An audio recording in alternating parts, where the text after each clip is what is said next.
calm down. No, no, no, no. Whoa, whoa, whoa, whoa. You're welcome back to the channel. So guys, there's an important update that needs to be shared, and that's why I'm making this video. As you can see on the screen, this was published on the 20th of March 2026 by the Common Library Parliament UK. It says changes to UK visa and settlement rules after the 2025 immigration white paper.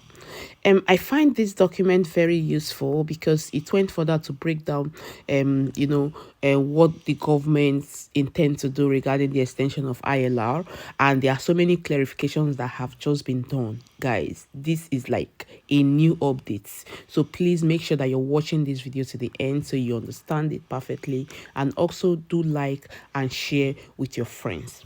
So guys, the first one on the list here, what changes did the May 2025 immigration white paper propose? I'm not going to bore us with all that because we already know, some of the changes, as some of them have already taken effect. However, we still have a couple of them that we are still awaiting government's decision, and these are the ones I'll focus on this video. We already know that the RQF level 3 to 5 would no longer be sponsorable, or else a migration advisory committee recommends an exception. Yes, as part of the publication on the white paper, and I will attach the source of this information on the description box of this video, jobs below RQF level 6, that's jobs between RQF level 3 to 5, would no longer be sponsorable, as they have plans to totally abolish the interim temporary shortage occupation list. Remember, that list is still there, and they said that list is to be abolished by the end of this year. That's in December 2026. Why they would also try to totally abolish care visas in 2028. If you come down, it talks about graduate route as well. Remember vividly, I made a video on this channel where I introduced to us government plans, regarding graduate route visa. They have the intention to reduce graduate route visa from 24 months to 18 months, and this is going to take effect from 2027. I think on the 1st of January 2027. And there are a couple of them, to be honest, but I'm not just going to bore us with this. Like I said before, I will move straight to the one that affects us, and this is regarding extension of ILR. So there's a question here that was asked. It says, will migrants have to wait 10 years for indefinite leave to remain? The government announced more details of this proposal on 20 November 2025. This policy is more complicated than simply extending the qualifying period from 5 to 10 years. Okay, it has two major elements, which is one, stricter minimum requirement for being eligible for indefinite leave to remain, and for those who meet the minimum requirements, different qualifying period depending on their individual circumstances. Proposed qualifying period for ILR, that's indefinite leave to remain. Those who meet the minimum requirements would only need a certain length of lawful residence in the UK. Instead of this being 5 years as standard, or 10 years in some cases, there would be a much wider range of possibilities. The baseline qualifying period for many migrants would be 10 years, but this would be adjusted up or down depending on the person's situation. For example, guys, take note of this. For example, one, people earning over £125,140 would qualify for a reduction of 7 years, allowing them earn settlement after 3 years. Then secondly, people in high-skilled jobs who either earn over 50,270 or work in public sector like the healthcare and teaching roles would qualify for a reduction of 5 years, allowing them earn settlement after 5 years. Guys, did you say this? So I think there is a little bit of clarification on this part, okay, according to this article, because before now we've been on asking if individuals, like everyone working in the NHS, is exempted, or if the exemption is particularly for nurses and doctors, like stated in the previous documents. Okay, well, here they have gone ahead to tell us that people in high skilled jobs who earn over £50,270 annually, of course, or remember there is or work in public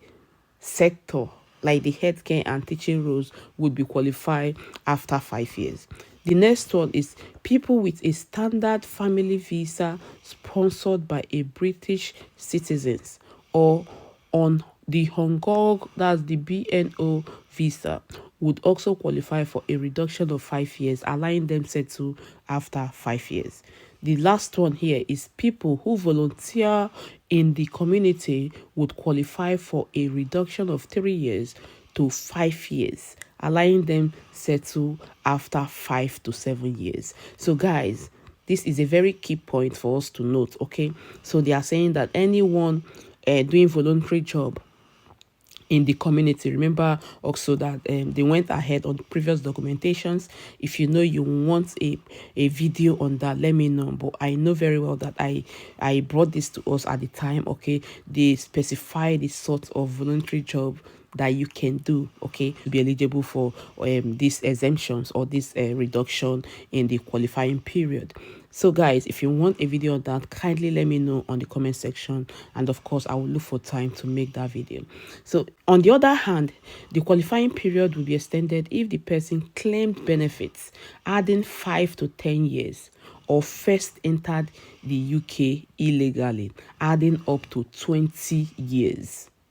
Some people might both qualify for a reduction and be penalized in this way, meaning that there is a range of possibility outcomes between 3 and 30 years.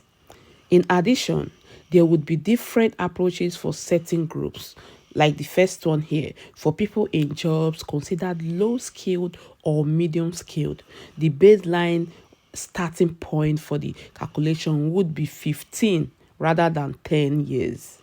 This would include social care workers.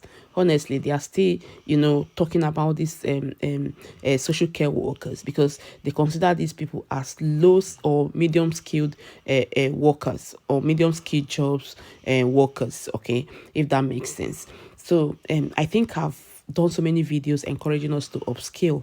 This is one of the reasons why you should consider upskilling yourself. Okay, because here they are still saying that they want to make it 15 years, the baseline. They want the baseline to be 15 years for social care workers. Then the second part is for people granted asylum in the UK.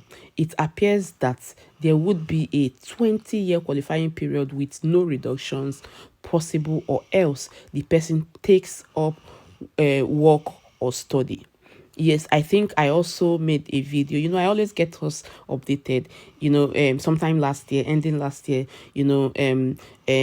speaking to us, or I brought this to our notice about government plan to kind of loosen up the procedures or some of the policies regarding asylum seekers. Okay, so they said they are going to make it possible, or it's going to be a little bit flexible, so these people, that's the asylum seekers, can be granted work visas. That's if they are eligible, if they meet all every other criteria, they can then get a skilled worker visas and even study visas. So this means that if they are able to get a skilled worker visas, they could actually transition from asylum seekers, okay, to skilled worker visa holders, and then they can now follow the normal pathway. That's the usual pathway on skilled worker visas towards getting their settlements. Okay, and also the same thing applies if they are studying in the United Kingdom. So guys, I could actually go on, but this is the main purpose for this video. I just want to kind of clarify some points, like the first one, which is that people working in public sectors like healthcare and teaching roles could be qualified after 5 years, and also people that do voluntary jobs, like people who volunteer in the community, would qualify for a reduction of 3 to 5 years, allowing them settle after 5 to 7 years. So this is a very important update, isn't it? Yeah, but Another thing that I need us to understand is that regarding the consultation as to if people that are already in the United Kingdom would be exempted, that's to say if the law would be applied retrospectively, nothing has been said again. Okay, so we've not gotten any information. The reason why I have not made any videos, because I've told you guys that I don't want to be, coming out here or saying things that have been said before. So I feel like it's important for us to hold on. Once we have important updates, we will share. All right, thank you for watching. Please please like this video now, please, I beg you, and subscribe to this channel so you get more UK immigration news. Thank you again, and I remain Blessing Emozuzu of Blessed Blessing Channels. Thank you.